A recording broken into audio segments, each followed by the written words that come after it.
দুই স্বামী স্ত্রী মনের আনন্দে নিজ আশ্রমের দিকে আগমন করছে। নৃত্য পরিবেশনা করে দেখাচ্ছে দুই তরুণ চরিত্র শিল্পী বৃহস্পতি মাহাতো ও মঙ্গল কুমার মাহাতো।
অন্যদিকে বসুদেব নন্দন দুই ভাই কৃষ্ণ ও বলরাম পুরোপুরি এসে কানেতে এসে দিনের পর দিন আজ তারা অনেক বড় হয়ে উঠেছে। তাই তো মনের আনন্দে নিজে গুরুদেবের আশ্রম গ্রাম করে খেলা করছে।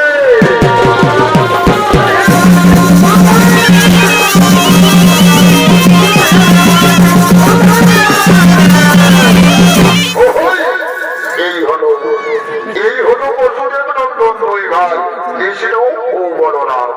বাল্যকালে পুরোপুরি সেখানে এসে দিনের পর দিন আজ তারা অনেক বড় হয়ে উঠেছে। তাই এতক্ষণে কৃষ্ণ ও বলরামের অভিনয় চরিত্র পরিবেশনা করে দেখাবে দুই তরুণ চরিত্র শিল্পী রাহুল চন্দ্রবাউরি ও বুদ্ধেশ্বর মাহাতো।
চরণে গুরু মাতা হরিবন্ধ কৃষ্ণ বলরাম আশীর্বাদ করি বাবা। তোমরা দীর্ঘজীবী হও, তোমরা যশস্বী হও। সনবৎস কৃষ্ণ বলরাম পুরোপুরি শিক্ষাদান তোমাদের শেষ হয়ে গেছে। আমার হতে সমস্ত শিক্ষায় তোমরা লাভ করে ফেলেছ। এরপর তোমরা মনের আনন্দে নিজেদের বাড়িতে ফিরে যেতে পারবে। তবে মনে রাখবে ভক্তব্য, আমি যে শিক্ষা তোমাদেরকে অর্পণ করেছি এই শিক্ষাকে নিয়ে কোনোদিনই অহংকার করো না বাবা। যথার্থ মর্যাদার সহিত শিক্ষাকে ব্যবহার করবে। এরপর যাও বাবা কৃষ্ণ বলরাম, তোমরা নিজেদের বাড়িতে চলে যাও, কারণ অনেকদিন ধরে তোমাদের আপনজন তোমাদের এই অপেক্ষায় রয়েছে। ঠিক আছে গুরুদেব, আপনার কথা বলা অক্ষরের করে পালন করে চলবো। কিন্তু গুরুদেব, আমরা তো লোকমুখে শুনেছি গুরু গৃহে কালার শেষ হয়ে গেলে গুরুকে কিছু গুরু দক্ষিণা দিতে হয়। তাই তো আমরা মনে মনে ঠিক করেছি আপনাকেও কিছু গুরু দক্ষিণা দিয়ে যাব। তাই বলুন তো গুরুদেব, আপনি আমাদের কাছ থেকে কি গুরু দক্ষিণা নেবেন? বাবা কৃষ্ণ বলরাম, আজ পর্যন্ত আমি কারোর কাছ থেকে কোনোদিনও গুরু দক্ষিণা গ্রহণ করি না। আর সনবৎস যে গুরুদেব শিক্ষার বিনিময়ে গুরু দক্ষিণা দেয় সে কোনোদিনও প্রকৃত গুরুদেব হতে পারে না। তাই বলি বাবা কৃষ্ণ বলরাম, আমাকে কোনো গুরু দক্ষিণা দিতে হবে না। তোমরা নিজ মনে এখন নিজেদের বাড়িতে ফিরে চলে যাও। ও দাদা বলরাম, গুরুদেব তো আমাদের কাছ থেকে কোনো গুরু দক্ষিণাই দিতে চাইছে না। কিন্তু একবার ভেবে দেখো তো, যে গুরুদেব আমাদের জন্য এত কষ্ট করে শিক্ষাদান করেছে সেই গুরুদেবকে যদি আমরা গুরু দক্ষিণা দিতে না পারি তাহলে তো আমরা মনে শান্তি পাবো না দাদা। হরি ভাই কৃষ্ণ, হরি ভাই কৃষ্ণ, গুরুদেব যদি আমাদের কাছে গুরু দক্ষিণা নিতে না চাইছে ভাই, তাহলে চরণারে একবার আমরা গুরু মাতার কাছে যাবো। ওই গুরু মাতাকে না হলে আমরা কিছু গুরু দক্ষিণা হিসেবে দিয়ে যাবো। ঠিকই বলেছো দাদা, তুমি ঠিক কথা বলেছো। তাহলে চলো এখন আমরা সেই গুরু মাতার কাছে ছুটে যাই।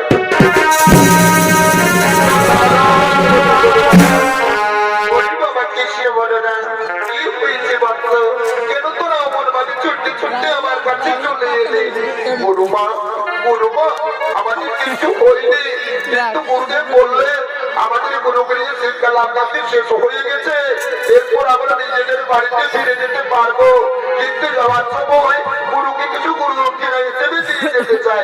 কিন্তু গুরুদেব তো আমাদের কাছে গুরু দক্ষিণা দিতে চাইছে না। তাই তুমি বলো তো গুরু মাতা, তুমি আমাদের কাছ থেকে কি গুরু দক্ষিণা দেবে? তোমাকে না হয়ে আমরা কিছু গুরু দক্ষিণা হিসেবে দিয়ে যাবো। বলি বাবা কৃষ্ণ বলে না, আমাকে গুরু দক্ষিণা দিতে হবে না। চলে যা বাবা, আমাকে কোনো গুরু দক্ষিণাই দিতে হবে না। ওগো গুরু মাতা, তুমি ওভাবে বলছো কেন? আমরা তো তোমার সন্তানের মতো। তাহলে আমাদের কাছে চাইতে তোমার অসুবিধে কোথায়? বলো না গুরু মাতা, বলো তুমি আমাদের কাছে কি গুরু দক্ষিণা দেবে? ওরে বাবা কৃষ্ণ বলো না, আর কি বলবো বাবা? আমি তো সে কথা তোদের কাছে বলতে পারবো না বাবা। না, আমি সে কথা বলতে পারবো না।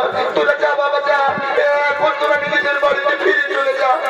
ওগো গুরু মাতা, তুমি অমন ভাবে আপনা আপনা করছো কেন? তুমি একবার বলেই দেখো না আমরা সে কথা রাখতে পারবো কিনা। আর শোনো গুরু মাতা, শোনো, আমি হল বসুদেব নন্দন কৃষ্ণ। আমি তোমার কাছে প্রতিজ্ঞা করছি মাতা, যা চাইবে তা অবশ্যই তোমাকে আমরা দেবো। আর যতদিন পর্যন্ত না দিতে পারবো ততদিন পর্যন্ত আমরা বাড়িতে ফিরে যাবো না। এটাই হলো আমাদের বাবা কৃষ্ণ।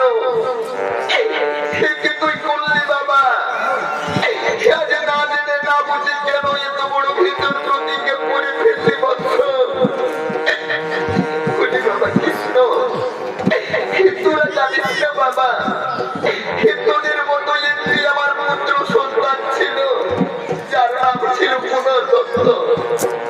একদিন আমার কাছ থেকে বিদায় নিয়ে সমুদ্র তীরে গিয়েছিল পূজা দর্শন করার জন্য, কিন্তু আর ফিরে আসেনি বাবা। কিন্তু আমি যে মা, মা তো সর্বদাই সন্তানের অপেক্ষায় থাকতে চাই না বাবা। বাবা কৃষ্ণ, আমি যে আমার সেই নয়নের মণি পুনর্দত্তের অপেক্ষায় বসে থাকি। গোবরে গোবরে চোখের জল ফেলতে ফেলতে কাঁদতে থাকি বাবা। বাবা কৃষ্ণ, তোরা যদি পারি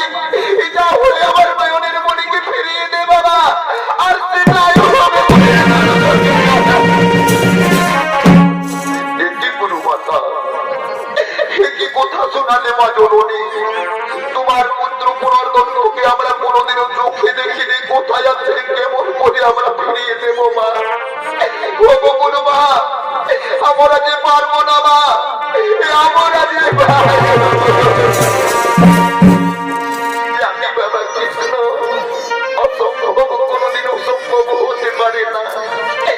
তাই বলি বাবা কৃষ্ণ আমাকে কোনো কোনো দক্ষিণে দিতে হবে না। তোরা যা বাবা, তোরা যা, এখন মনে আনন্দিত ফিরে বাড়িতে চলে যা। নানা বলু মাতা, ওপর ভাবে আমরা তোমার চোখের জল রেখে যেতে পারবো না মা জননী। কথা তো করে দিয়েছি তোমাকে, প্রতিজ্ঞা করেছি যখন আমরা অবশ্যই সে কথা রাখবো মা জননী। তাই বলি বাবু চলো মাতা চলো, শেষবারের মতো আমাদেরকে কিছু আহার দেবে চলো। আর সেই আহার খেয়ে তোমার পুত্র নয়নের মণিপুর দত্তকে আমরা খুঁজতে যাবো মা।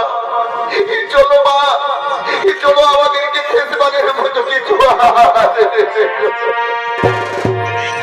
স্বামী, স্বামী গো চলো না স্বামী, আমাদের নয়নের মণি কৃষ্ণ ধরকে কিছু শেষবারের মতো আহার দেব। তাই হবে রে, তাই হবে, তাই হবে।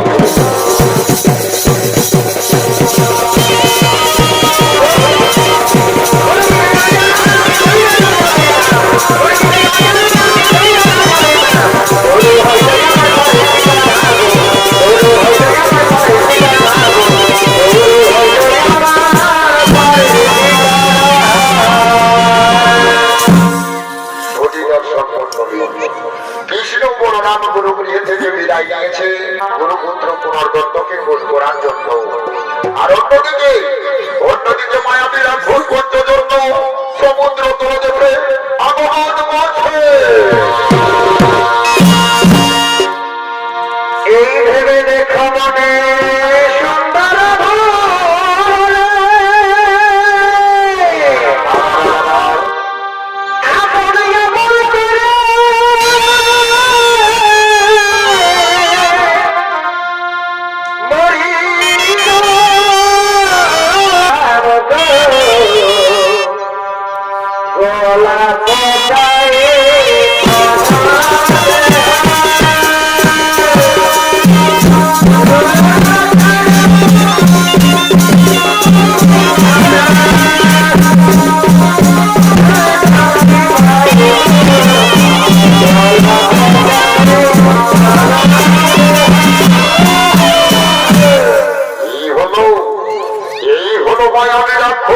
সুন্দর সমুদ্র তলদেশে আগমন করছে। নৃত্য পরিবেশনা করে ভালো নৃত্য শুনবে সুদর্শন।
পুনর্দত্তকে কোনোদিনও আমি চোখে দেখে নেই, তাকে আমি কেমন রাখবো।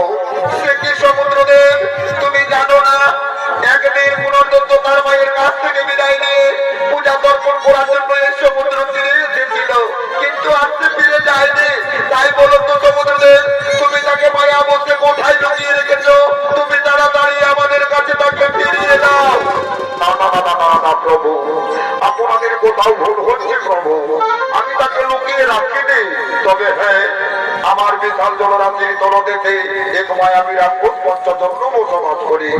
সে মাঝে মধ্যে মায়াবী রূপ ধারণ করে সমুদ্র তীরে উঠে এসে পূজা তর্পণরত মনের ঋষিদেরকে খেয়ে থাকে প্রভু। আমার মনে হয় ওই মায়াবী রাক্ষস পুনর্দত্তকে খেয়ে ফেলেছে।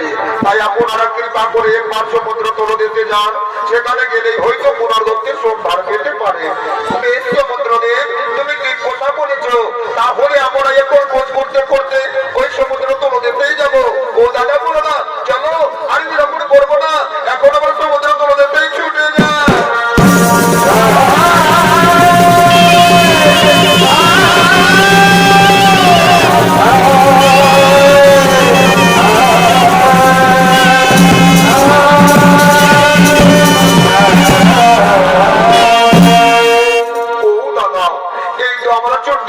সমুদ্র তলে যেতেই এলাম, কিন্তু বই এখানে তো কিছু দেখা যাচ্ছে না। ওরে ভাই কৃষ্ণ, ওরে ভাই কৃষ্ণ, সমুদ্র তলদেশের পথ বড়ই দুর্গম রে ভাই। এখানে ভালোভাবে হুঁশিয়ারি হয়ে চলাফেরা করতে হবে। তাই বলি ভাই কৃষ্ণ, তুই ওই পথে খুঁজতে খুঁজতে এগিয়ে যা, আর আমি এই পথে খুঁজতে খুঁজতে এগিয়ে যাব। নিশ্চয়ই মায়াবী রাক্ষসের আলোয় আমাদের চোখে পড়বে। ঠিক আছে দাদা, তুমি উচিত কথা বলেছো।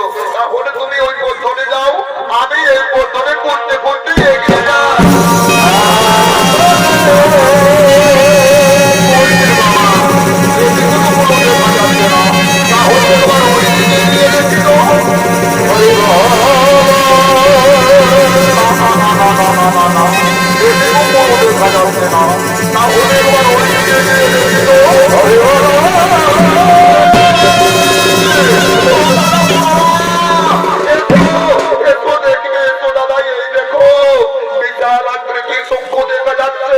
আমি তো অনেক স্থানে ঘুরেছি, অনেক বড় বড় শঙ্খ দেখেছি, কিন্তু এত বড় শঙ্খ কোনোদিনও চোখে দেখিনি। আচ্ছা বলো তো দাদা, এটা শঙ্খ নাকি অন্য কিছু? আমি অনেক শঙ্খ দেখেছি, কিন্তু এত বড় শঙ্খ কোনোদিনও চোখে দেখিনি।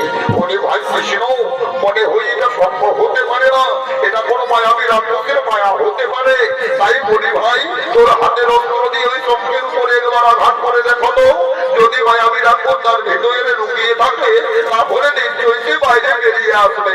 ঠিক বলেছো দাদা, তুমি যা বলেছো সত্য বলেছো। তাহলে আমি এখন ওই রাক্ষসের উপরে, ওই শঙ্খের উপরে আঘাত করেই দেখবো।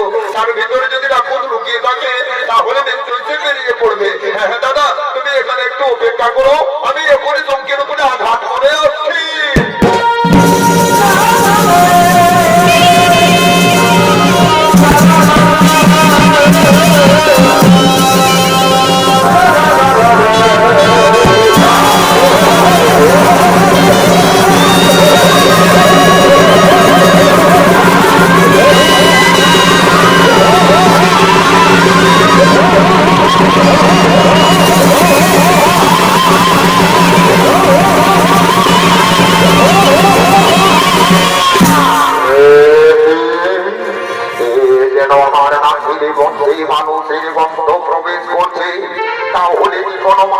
আমার গৃহের কাছে এসেছে, কোন মানুষ এসেছে আমার আলোয়ের সামনে। আমি চতুর্দিকে দেখি তো কোন দিক থেকে গন্ধ পেতে আসছে। দেখি দেখি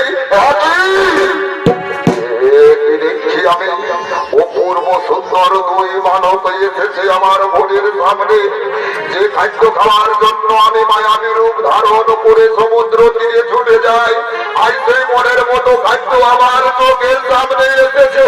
কি আনন্দ, কি আনন্দ, কি আনন্দ! ওরে বাবা, ওরে বাবা মানব শিশু, এসো আমাকে ধরা দাও। আজ মনের আনন্দে খেয়ে ফেলে তোদের আমি আজ গোটা গোটা শরীরে ভরপান করবো।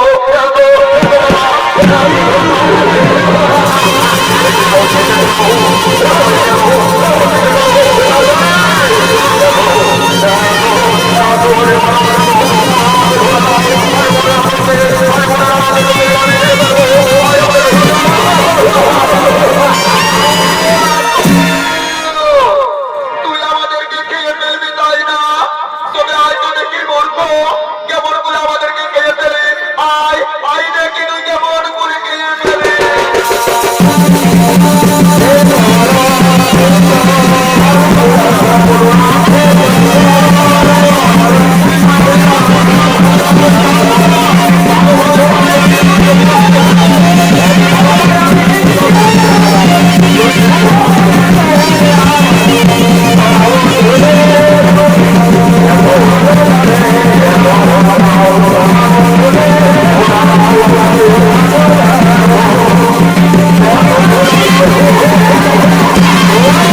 আমি এক্ষুনি আপনাদেরকে ফিরেই গেছি।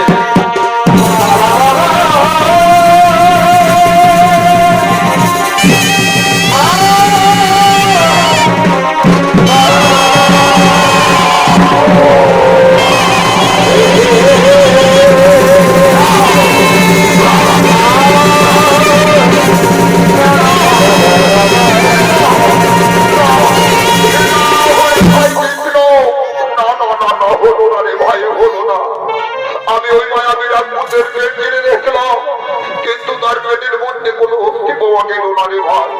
তাহলে যে একজন নিরপরাধ রাজপুতকে মেরে আমরা মহাভুল করলাম রে ভাই কৃষ্ণ, আমরা যে মহান পাপ করলাম। না না না না, ওটা পাপ নয়, আমার হাতে কর মুক্তি লেখা ছিল। কিন্তু দাদা আমরা এত করে দেখলাম, কিন্তু কোনো দুঃখের সন্ধান পেলাম না। তাহলে এখন কি করবো দাদা? ওরে ভাই কৃষ্ণ, ওরে ভাই কৃষ্ণ, মানুষ মারা গেলে তার ফেসিস্তান হয়ে মারা যমরাজের কাছে। তাই চলবে ভাই পুনর্দণ্ডকে খোঁজ করার জন্য আমরা ঘরে জমা হয়ে চলে যাবো।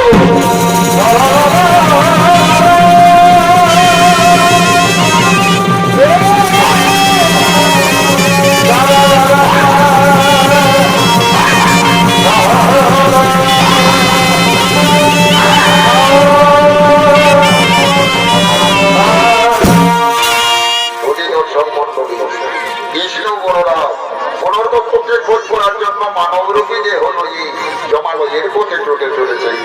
আর অন্যদিকে জমালয়ের যমরাজ তার মন্ত্রে সেনাপতিদের ধরে মনের আনন্দে আগমন করছে।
তোকে ভাগে যাব लेके आधाराती ওই তোকে ভাগে যাব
সঙ্গে দর্শন হতে পারে না তাই তোমরা এখান থেকে ফিরে যাও তোমরা ফিরে যাও আমরা যেখানেই ফিরে যাবো না আমরা যখন এসেছি তখন রাজার সঙ্গে দর্শন করে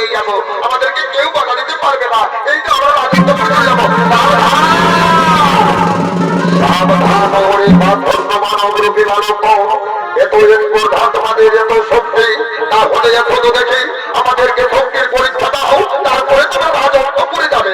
কি বললে? আমাদেরকে শক্তির পরীক্ষা দিতে হবে? মানে প্রহরীগণ, তোমরা আমাদেরকে জানো না আমরা মহান শক্তিধর, তাই এসো তো দেখি, এসো আজ তোমাদেরকে শক্তির পরীক্ষায় দেব।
আমার তো দুইজন মানব শিশু এসে তোমাদেরকে যুদ্ধ পরাস্ত করে দিয়েছে।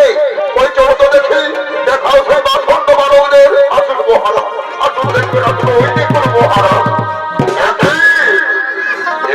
মানব রোগী মানব, তোমরা জমালয়ের দ্বারে এসে প্রহরীদেরকে নাকি তোমরা যুদ্ধে পরাস্ত করে দিয়েছ। মহারাজ, ওগো মহারাজ, আমাদেরকে অপরাধ মার্জনা করে দেবে। আমরা তাদের সঙ্গে যুদ্ধ করিনি, আমরা আপনার সঙ্গে দর্শন করতে এসেছিলাম, কিন্তু ওই প্রচন্ড প্রহরীগণ আমাদেরকে অপমান করেছে, তাই তো তাদের সঙ্গে আমরা যুদ্ধ করেছি। ভুল করেছে, মহান ভুল করেছে। আমার প্রহরীদেরকে যুদ্ধে পরাস্ত করে দিয়ে আমাকে অপমান করেছে। এই অপমানের পূর্ণ জবাব দিতে আমি তোদের সঙ্গে যুদ্ধ করতে চাই। কি বলছেন মহারাজ? সামান্য মানবদের সঙ্গে যুদ্ধ করে আপনার যত পারবে না, কিন্তু শুনে দেখো, আমরা কিন্তু কিছুতে পিছু পা হবো না। আমরা মহান শক্তিধর, আমরা যুদ্ধকে ভয় পাই না। আসুন, আমরা যুদ্ধই করবো, আমরা যুদ্ধই করবো।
আমি তো ওই মানুষকে তোদের লোকে সহ্য করে ফেলে উঠতে পারছে না, আমার পাড়া তৈরি ছিল আবহাওয়া হয়ে আছে।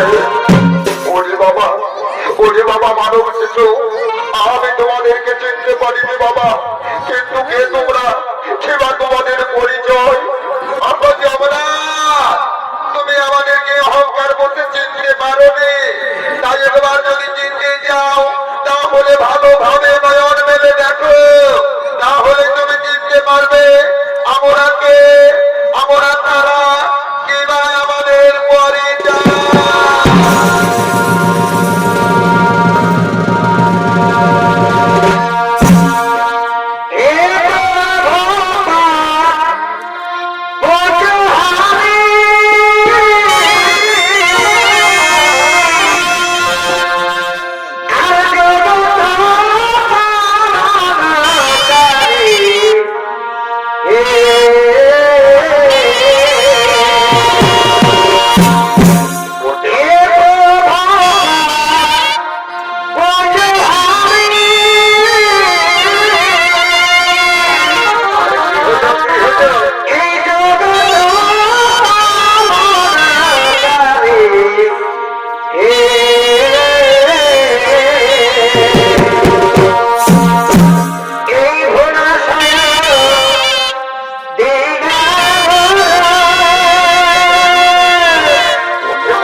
এতক্ষণে জগৎ কল্যাণকারী প্রভু শ্রী নারায়ণ বাল্যরূপ পরিবর্তন করে পূর্ণরূপে আবির্ভূত হলেন জমালয়ে যমরাজকে দর্শন দেওয়ার জন্য।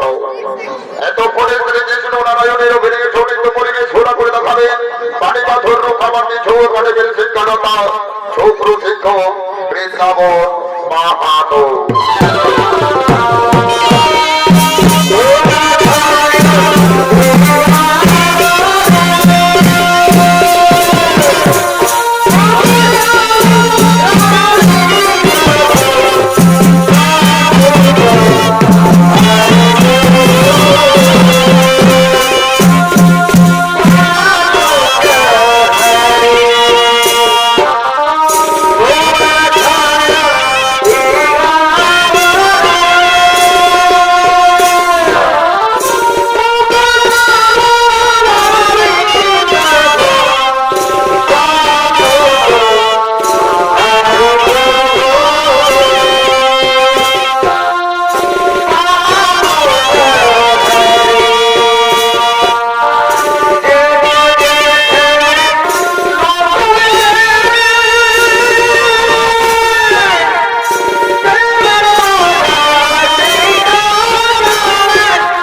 বন্ধু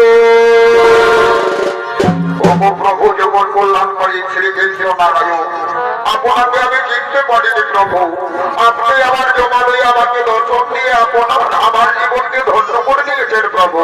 কিন্তু ওগো প্রভু নারায়ণ এবার হেতু এখানে করেছেন আগমন, আপনার জন্য আমি কি করতে পারি প্রভু?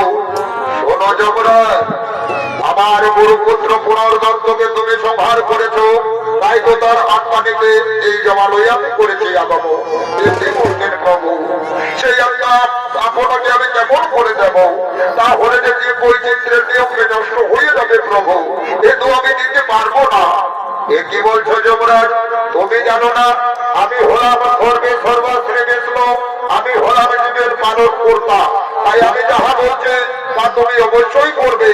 আর বিড়ম্বন করো না, আমি যে প্রতিজ্ঞাবদ্ধ হইতে মুক্তি পাওয়ার জন্যই আমি পুনর্দত্তের আত্মা তোমার কাছে চেয়ে নিচ্ছি। ঠিক আছে প্রভু, যেমন আপনার ইচ্ছে ভগবান, যেমন আপনার ইচ্ছে। আমি এখনই পুনর্দত্তের আত্মা আপনার হাতে তুলে দিচ্ছি প্রভু, এখনই আপনার হাতে সেই পুনর্দত্তের আত্মা তুলে দিচ্ছি। এই দিন প্রভু, এই পুনর্দত্তের আত্মা আপনাকে দিলাম তোমার জন্য। তুমি যে আমাকে এই কাজে সাহায্য করেছো তার জন্য তোমার জয় জয়কার হবে। এরপরে আত্মা দিয়ে আমি পুনর্দেহ করিয়া গঠন জীবদান করে যে সৃষ্টি করে আমি আমার প্রতিজ্ঞা থেকে হইব মুক্ত। হ্যাঁ, আমি বিলম্ব করবো না, আমি এখন পুনর্দত্তকে সৃষ্টি করবো।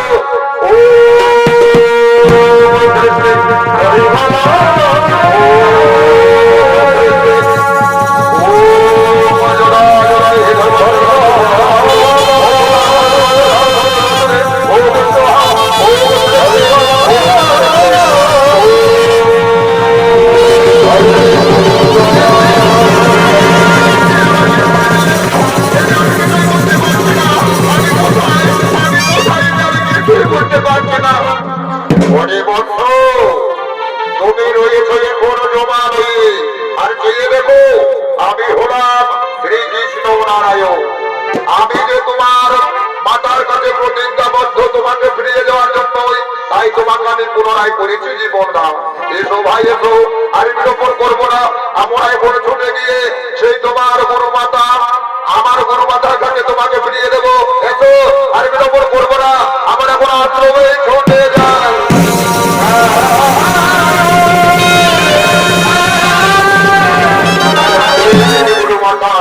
এই দিনে গুরু পিতা আপনাদের গৌরের মনে পুত্র সন্তান পুনর্দত্তকে গুরু দক্ষিণা স্বরূপ আপনার আমি হাতে তুলে দিচ্ছি। এই গ্রেটর আমরা নিজ বাড়িতে চলে যাব, আপনারা আমাকে আশীর্বাদ করুন প্রভু। হরি বাবা কৃষ্ণ বলরা, হরি বাবা কৃষ্ণ বলরা, আমি তোমাদেরকে দুই হাত তুলে আশীর্বাদ করি। তোমাদের জয় জয়কার হোক, তোমাদের জয় জয়কার হোক।